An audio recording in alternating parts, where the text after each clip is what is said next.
All right. So let's talk about stem cells a little bit. All right. So I'm going to have to be a little vague in some of the things I say. Stem cells are legal to do in the United States. You just can't say they'll help anything. So no matter how much research you have, you can't be, the FDA said, until the FDA comes out and says it officially, we can't say anything. So you could have 100 studies showing it does the exact thing your patient's asking, will this help me with? And you can be like, here's all this research that says it's done great things. And they'll go, well, will it help me? And you go, I can't tell you that. You've got to extrapolate from the research. So that's basically where we're at. So when people are like, well, will it help me? We can't say anything. Now, here's my favorite part of stem cells because of that legal piece. What we legally have to say is that drugs, stem cells, supplements, nothing heals the body. Only the body heals the body. So what we legally have to say, because it's the most accurate thing to say, is that the power that made the body heals the body, and only the power that made the body can heal the body. If you inject stem cells into dead tissue, it ain't helping anything. You give pharmaceuticals or do surgery to dead people, nothing happens because they're dead. The power that made the body has left the body, so that now the power that made the body can no longer heal the body. That is 100% physiological, factual, and legally 100% accurate. So the fact that we have to now come back to the old adage that I keep saying is that the power that made the body heals the body. So isn't that fun? What actually happens is that stem cells give all the healing functions, growth factors, regeneration factors, instructions, codes back to the body so it can do the job of healing itself the way it needs to. So we've done a bad job explaining inflammation to people. So let me kind of explain a little bit of inflammation. There's two types. There's metabolic inflammation, which, think of it this way. You got a guy peeling potatoes because he needs the inside of the potato to make the mashed potatoes, not the outside. So he peels off all the peels and leaves them on the floor. Okay, so he can get the thing he actually wants. Body does kind of the same thing. Takes a chemical, rips off all the stuff it doesn't need, gets the core part of the chemical it does need, moves that into metabolic function. The rest of the stuff laying around is metabolic waste. So that's one type of inflammation. The other type of inflammation is literally your body screaming. And it's not screaming because it's in pain. It's screaming because it needs stuff. It's like, hey, I need some water. And you don't have any water. Well, it's going to keep screaming for water or for CoQ10 or for glutathione or for whatever it's screaming for, right? And if you don't have it, it's going to keep screaming. The reason why things are anti-inflammatory, let's say omega-3s, and your body's like, we need more omega-3. And your body goes, here's some omega-3. And he goes, all right, cool, we're good now. It quiets down that inflammation. It's the easiest way to think of it. So when you have this inflammation from damage, from tears, from rips, for age, for whatever is in the body, right? Autoimmune issues, whatever it is, and you give the body back the chemicals and the growth factors and all the things it requires to heal, regenerate, and repair that tissue, it reduces the inflammation and heals that tissue. So think of the inflammation less as like a fire and more of like a desperate call for a list of ingredients it needs. When the body gets the list of ingredients, we've quelled the inflammation and calmed it down. So this is one of those things where like people are like, oh, inflammation is always bad. No, inflammation is actually not good or bad. When you work out really hard and you stress the muscle tissue and you're like, oh, I'm exhausted, I can't lift anymore, and your muscles are sore and puffy, they're inflamed.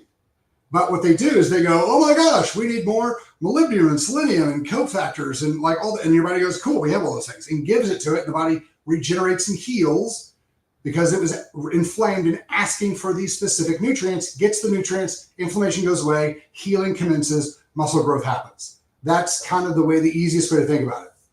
I just boiled a whole lot of metabolic chemistry into really, really, really base elements. So take that for the looseness that it is. But that's how they work. And so there's two main types that are being used right now. We're bringing both into the office. We've got factored cells, which is kind of the first half of the really big stuff with mesenchymal stem cells, which is the big overarching umbrella. So the factored cells are basically all the growth factors. They're all the healing factors. They're interleukin 10. Interleukin 10 is really cool. So it takes this like super pro-bad inflammatory stuff, the interleukin 6, and shifts it to like beneficial inflammation, beneficial function with interleukin 10. So it does all these different kind of chemical shifts, chemical resets, regeneration, healing, that type of thing. So that's what the factory cells do. They do it all right now, right? So it's like all the stuff you need to put the fire out right now. Now, the exosomes from MSCs, or mesenchymal stem cells, go in kind of the back end, and they have the RNA. And they go in and they rewrite the code on your cells. It goes, hey, from now on, don't do this, do that. Like, I know that you guys have kind of been straying away over the last 15, 20 years from doing the things you're supposed to do. Back over here, do these things better like this. That's, again, a very, very loose analogy of what's going on. So think of them kind of that way. So when you look at factored cells and you're like, why are these so much cheaper than a full-blown mesenchymal stem cell process? That's one of the reasons. The other thing is that there's a lot of people who don't necessarily need the exosome function. So if you just tore something, a tendon, a ligament, or something like that, if you've got, other issues, I'm trying to be as vague as I can, that are more tied to aging or just stuff just all torn up and not working right, like over time type of stuff, the vast majority of people are going to get phenomenal benefit out of the factored cells, and they're way cheaper. And so that would be an option that a lot of people could look at.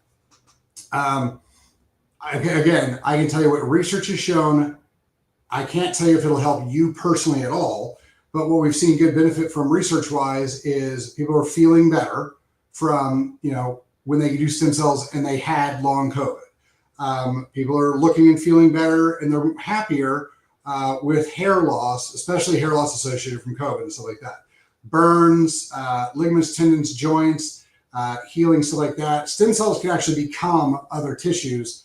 There's a lot into this. I could talk about this for 2 hours, but there's a lot more into this where they can't produce tumors because they're not what's called polymodal. They're multimodal, which means they can turn into bone, ligament, tendon, fat, like muscle, that type of thing. They can't turn into organs, and the chances of growing tumors are very, very small. And the vast majority of these things are cultured cells. They're not coming from umbilical tissue. They're cultured over years to be processed and safe.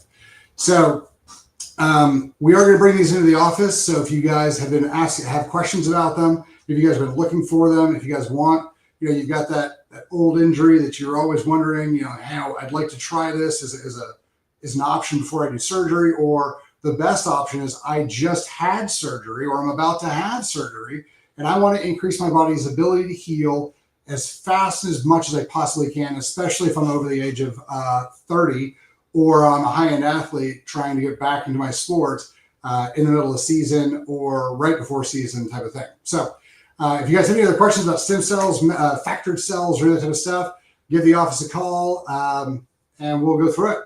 You guys have a fantastic day.